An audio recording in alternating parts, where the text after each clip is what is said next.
Ang pagbasa sa sulat sa pagtundo sa bagong kura. Nini pumura pagkabasahon sa kanselar sa atong diocese ang sulat sa pagtundo sa Talahurong Obispo kang Reverendo Padre Diosdado D. Lanara, isip unang priest in charge sa atong bagong Quasi-Parish. Reverend Father Diosdado D. Lanara. Dear Reverend Father, by virtue of the faculty vested upon me by Canon 523, I, by the grace of God and favor of the Apostolic See, Bishop of Panibon, hereby appoint you, Reverend Father Diosdado D. Lanara, priest in charge of Our Lady of Peace and Good Voyage, Quasi-Parish, with principal seat in Lubang, Bohol, who I judge to be outstanding in sound doctrines and of rightness of character, and endowed with zeal for souls and other virtues. I commit to you the full care of souls in that parish, with all the faculties, duties, rights, and privileges according to the Code of Canon Law, the Diocesan Statutes, and approved Ipso-Victude. You will function as priest in charge of the Prevention Parish effective November 27, 2022, unless revoked by me or my successor.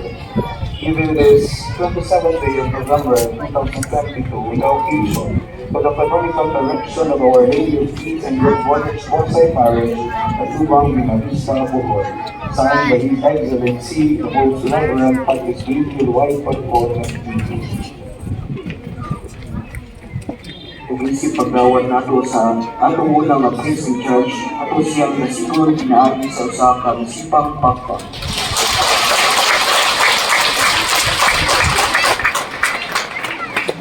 Ang pag-instalar sa priest in charge. Karon paghimuon ang formal nga pag-instalar sa atong priest in charge. Kanya itugyan ang mga kagdangan sunod niining balay alang buanan na paghimuon sa obispo upang sa patrikuran sa atong inahang parokya, isip timaan sa pagbandi sa katungod o katuglangan sa pagbalaan, pagtundo o pagtumala sa katawhan sa Diyos ngadto sa atong pari nga dumala. Ang pagtugyan sa likuranan sa silibrante. Ang likuranan sa silibrante mao ang dapat alam sa usa ka pangulo sa liturhiya nga magatimaan sa iyang katungdanan sa pagpangulo sa liturhikan o tigong o magiya sa katawhan sa pag-ampo. Ang otoridad sa pari sa parokya iniman-an o likuranan sa silibrante nagagikan sa gahom sa obispo nga mao ang labaw nga otoridad sa diocese. Adunay usa lamang kalingkuranan sa silibrante aron siya magapangulo sa usa lamang katigong sa katawhan sa Dios. Ang pagtugyan sa ampo. Ang atong aktibong pag-apil sa kasaulugan sa Santos nga Misa nagkapit kanato sa atong matinun-anong pagpaminaw sa Ginoo nga nagasulti kanato nga sa mga pulong sa balaang kasulatan aron na ang simbahan mamuhi o bulambo. Ang ampo o basanganan sa pulong sa Dios mao ang timaan sa alang kanatong tanan sa langisa sa pulong sa Dios diin magsangkap kanato sa una o ginahanglan nga pagkaon sa atong Kristohanong kinabuhi. Ang ampo magpakita sa dignidad o kabalaan sa pulong sa Diyos. Usa lamang kaampo ang anaa sa simbahan tungod kay dili magapahayag sa usa lamang kapulong sa Diyos. Ang pagtugyan sa altar. Ini ang lamisa sa Ginoo ug sa katawan sa Diyos nga gitawag aron magtigo kaya sa altar ang sakripisyo ni Kristo dito sa krus. Madayag niya sa pamayon sa mga timahan o simbolo sa sakramento sa Eucharistia. Kini ang sentro sa pagpasalamat. Usa lamang ka altar tungod kay usa lamang kapanagtigong sa katawan sa Dios. Usa ka manluluwas nga mao ang Ginoong Hesus ug usa lamang ka santos nga misa sa simbahan. Ang pagtukoy sa tabernakulo. Ang una o gitunganay nga katuyuan sa pagtipig sa balaang gawas ni Kristo mao ang pagtaganan ini alang sa mga masakitun o ginalagyon o sa laing pinulungan mao ang galingog. Ay kanuhang tumo mao atong pagsimba sa Ginoong Kristo diha sa mulagway sa balaang Hostia. Isip sa kadagda ang matag simbahan kinahanglan adunay usa lamang ka tabernakulo. Ang kanunay nga nagsiga kasuga nagatimaan sa pagpahod sa presensya sa Ginoo. Ang gayon nagapasabot sa presensya sa Ginoo sulod sa tabernakulo. Ang pagtugyan sa kumpisalanan.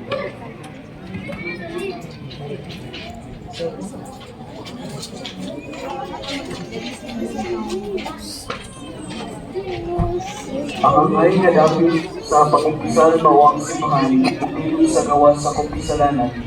Kung walay kung inunggan, ang kumpisalanan nagapadayag sa kinaw mga kamatuoran na pagkumpisal o paghatag sa pasaylo kabahin sa kanimong limo di natibong simbahan na matuloy sa kabaguhan sa mga pagtuturo. Ang biyahe sa balay sa pari. Ini maong biyahe ng timangan nga sukat karong adlaw ang pari natin tigdumala paunay magbuyo sa balay nga tungod sa mga magtutuo alang kaniya. Ikinahanglan ang pagrespeto sa pribadong kinabuhi sa pari o sa mga nagbuyo uban kaniya ini maong balay.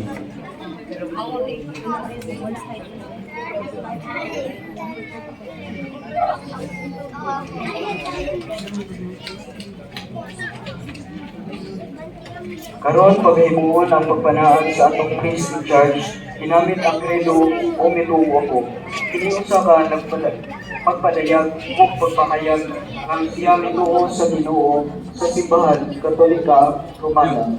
Wala siya laing ituto gawa sa ituto sa simbahang Katoliko. Siya mangulo sa ngalan sa obispo sa Diyosesa sa Kalibot o sa ngalan sa tibuong Katolikong simbahan sa tibuong kalibutan.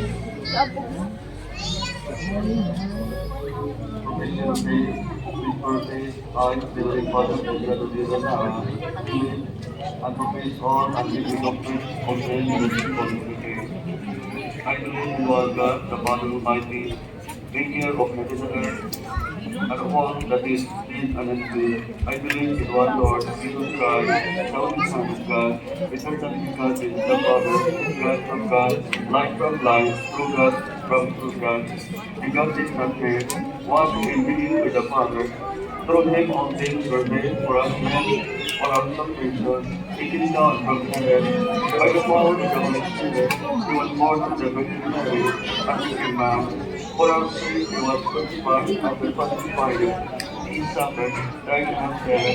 In 3 days he rose again to fulfillment of the Scriptures. He ascended into heaven, and seated at the right hand of the Father. He will come again in glory to judge the living and the dead, and his kingdom will have no end. I believe in the Holy Spirit, the Lord, the giver of life, who proceeds from the Father and the Son.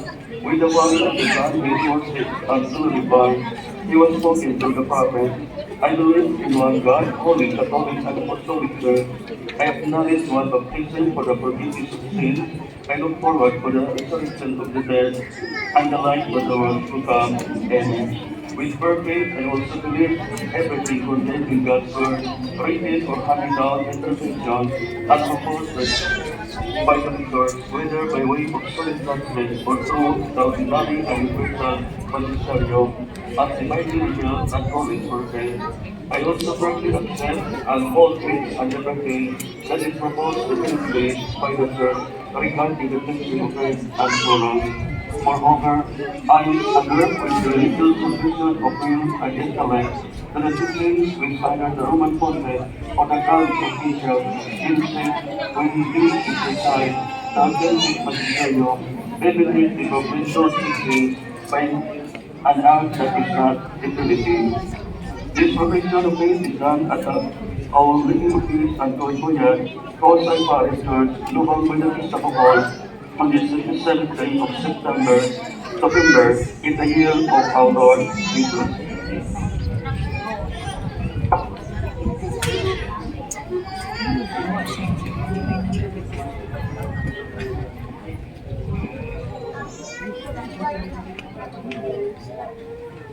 Oath of fidelity. I, Father Luciano de Lazara, in assuming the office of priest in charge, promise that both in my words and in my conduct, I shall always preserve communion with the Catholic Church.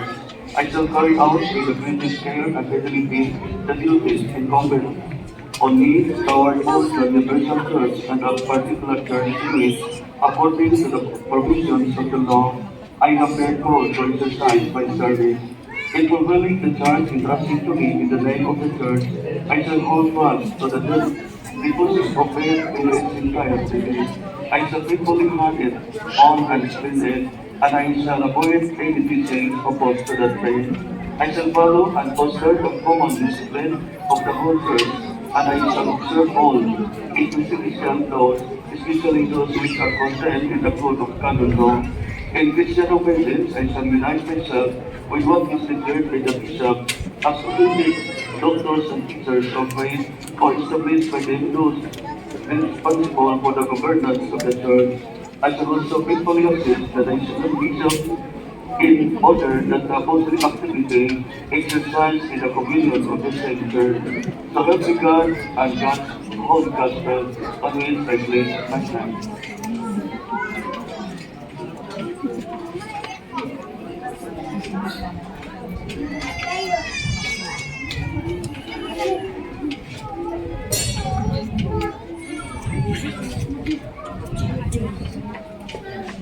Ako ga iyong pagdawat.